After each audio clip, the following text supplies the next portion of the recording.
इस वीडियो में हम देखेंगे कक्षा 11वीं हिंदी की आरोह पाठ्य पुस्तक का अध्याय 1 कबीरदास, जिसके अंतर्गत हम इस चैप्टर के बहुत ही ज़्यादा इंपॉर्टेंट क्वेश्चन इस वीडियो में हम डिस्कस करेंगे। ठीक है, एमसीक्यू टाइप क्वेश्चन होंगे और ये आपके काव्यखंड के रहेंगे। ठीक है, अब सबको पता है कि काव्यखंड और गद्यखंड दोनों ही हैं। जिन्होंने गद्यखंड के नहीं देखे हैं, चैनल पे जाइए, प्लेलिस्ट का लिंक डिस्क्रिप्शन में, वहाँ से सभी देख सकते हैं, क्योंकि मैंने पूरा गद्यखंड आपको प्रोवाइड करा दिया है। उसका पीडीएफ भी परचेज करना चाहते हैं, डिस्क्रिप्शन में लिंक आप चेक कर लेना, वहाँ से इसका पीडीएफ भी ले सकते हैं। ठीक है, तो देखिए इस प्रकार से विषय सूची रहने वाली है। इसमें आज हम कबीरदास जी का जो चैप्टर है, हम तो एक एक करी जाना संतो देखा जग बुरान, इसके ऑब्जेक्टिव क्वेश्चन देखने वाले हैं। चलिए देखते हैं। तो देखिए चैप्टर नंबर फर्स्ट हमारा है, यहाँ से देख सकते हैं, कक्षा 11वीं हिंदी आरोह भाग 1। ठीक है, आरोह भाग 1 आपकी पाठ्य पुस्तक है, उसका काव्यखंड का पहला चैप्टर है हम तो एक एक कर जाना, जो कि कबीरदास जी द्वारा लिखित है। इसके महत्वपूर्ण वस्तुनिष्ठ प्रश्न उत्तर, सही विकल्प सबसे पहले देख सकते हैं यहाँ पर। तो देखिए, कबीर को वाणी का डिक्टेटर किसने कहा है? तो सभी ऑप्शंस को पढ़ लीजिएगा और जो करेक्ट आंसर है आप लोग कमेंट जरूर कर दीजिएगा, ताकि हमें पता लग सके कि किन स्टूडेंट्स को आंसर पता है।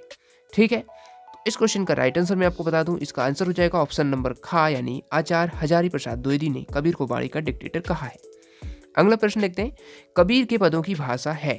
तो कबीर के पदों की भाषा क्या है? अवधी, ब्रज, सदुक्री या बुंदेली?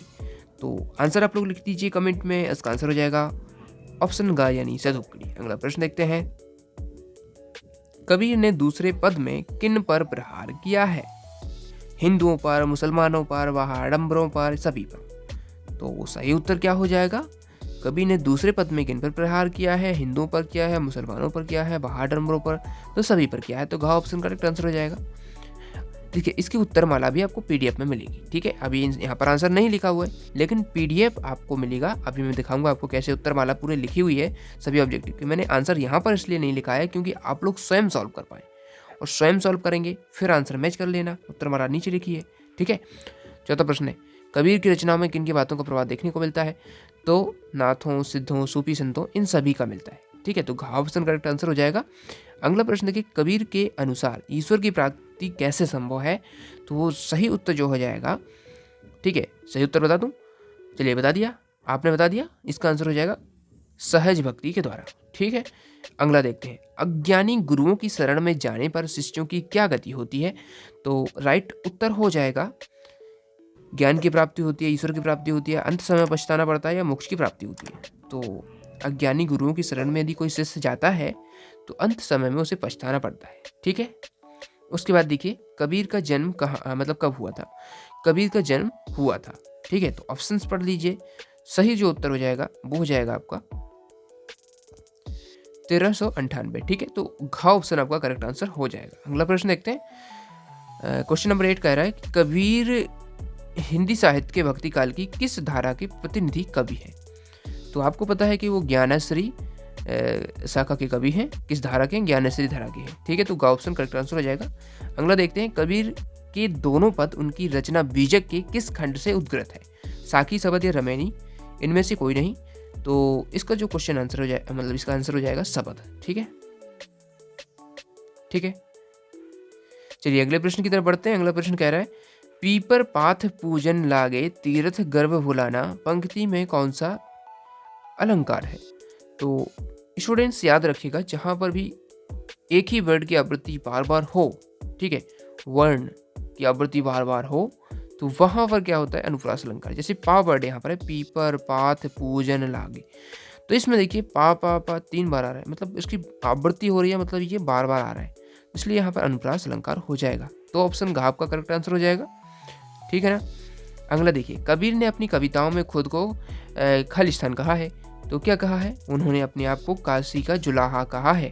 तो गा ऑप्शन आपका करेक्ट आंसर हो जाएगा। ठीक है, अगला क्वेश्चन देख लीजिए। अगला क्वेश्चन कह रहा है, कबीरदास का जन्म हुआ था।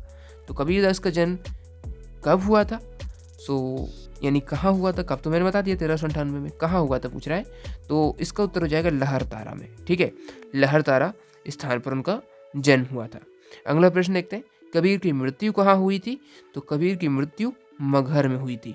कबीर अपनी मृत्यु के समय मगहर चले गए थे। ठीक है, उसके बाद देखिए, कबीर हिंदी साहित्य के किस काल के कवि थे? ठीक है, तो देखिए रीति काल के थे, भक्ति काल के थे, आधुनिक काल के थे, या इनमें से कोई नहीं? तो सही उत्तर जो हो जाएगा भक्ति काल के, ठीक है। तो इसमें ख ऑप्शन करेक्ट आंसर हो जाएगा। पीडीएफ परचेज करना है इसका, आप डिस्क्रिप्शन में चेक कर सकते हैं, क्योंकि वहाँ पर आप सभी अध्यायों की पीडीएफ आपको मिल जाएंगे, ठीक है। तो सभी अध्याय मात्र अभी 29 रुपये इसका प्राइस है, और हो सकता है बाद में बढ़ जाए, इसलिए अभी से आप परचेज कर सकते हैं, ठीक है। और आपको लिंक जल्दी अवेलेबल हो जाएगी, और आप थोड़ी देर बाद वीडियो देख रहे हैं तो अवेलेबल हो चुकी है, लिंक डिस्क्रिप्शन में देख लीजिए, वहाँ से आपको मिल जाएगा, वहाँ से परचेज कर सकते हैं। उसमें देखिए सभी चैप्टर जो मैंने अभी बताया ना आपको, सभी चैप्टर, ठीक है। जैसे कि इसकी उत्तरमाला भी इस प्रकार से है, यहाँ पर देख सकते हैं। इसी प्रकार से आपको पूरे चैप्टर्स मिलेंगे, और उसमें सभी इसी प्रकार से रहेगा, ठीक है। जैसे कि आप देख सकते हैं इतने सारे चैप्टर्स हैं आपके, यहाँ पर आप देख सकते हैं ये सभी चैप्टर, इन्हीं के आपको टोटल मिलेगा ऑब्जेक्टिव, ठीक है। एक भी चैप्टर नहीं छूटे रहेगा, उसमें सभी के मिलेंगे 100%, ठीक है। और इसी प्रकार से पीडीएफ पूरा रहेगा, और उसमें जैसे अभी मैंने एक चैप्टर की कराए हैं आपको वीडियो में, उसमें दूसरा भी रहेगा, ऐसे सभी मतलब 11 तक पूरे रहेंगे उसमें, और 29 रुपये में आप उसको ओनली परचेज कर सकते हैं, ठीक है। डिस्क्रिप्शन में लिंक है, वहाँ से आप पे करेंगे, जैसे ही पीडीएफ आपको ओपन हो जाएगा मोबाइल में, ठीक है। और जो भी है, यदि इसके अलावा आप गद्यखंड लेना चाहते हैं तो गद्यखंड भी 29 रुपये में पड़ जाएगा। यदि दोनों लेना चाहते हैं तो 49 रुपये पे कर देना, वहाँ से आपको दोनों ही मिल जाएंगे। तो चलिए मिलते हैं नेक्स्ट वीडियो में, सब्सक्राइब जरूर करना ताकि इस प्रकार से आगे की वीडियो भी मिल पाए। थैंक्स।